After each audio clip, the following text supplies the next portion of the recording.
Welcome to 95 news. Karman ఘాట్లోని జీవన ఆసుపత్రి యాజమాన్యం దౌర్జన్యానికి అడ్డు అదుపు లేకుండా పోయింది. అర్హత అనుభవం లేని వైద్యులతో రోగులకు చికిత్స అందించి అమాయకపు రోగుల ప్రాణాలతో చెలగాటం ఆడుతున్నారని బాధితులు ఆరోపిస్తున్నారు.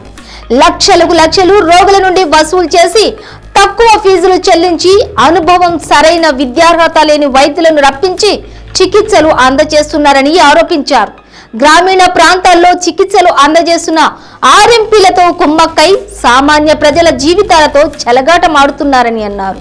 వైద్యం చేయడం రాని, అర్హతలు అనుభవం లేని ఓ అనామకుడితో వైద్య చికిత్సలు అందించి తమ తల్లి ప్రాణాలు పోవడానికి జీవన ఆసుపత్రి యాజమాన్యం కారణమైందని బాధితుడు చైతన్య ఆరోపించారు.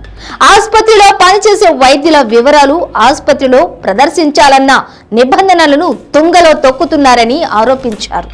ప్రశ్నించిన మీడియా గొంతు నొక్కేందుకు యత్నిస్తూ కక్ష సాధింపు చర్యలకు దిగుతుండడం విస్మయానికి గురి చేస్తోంది.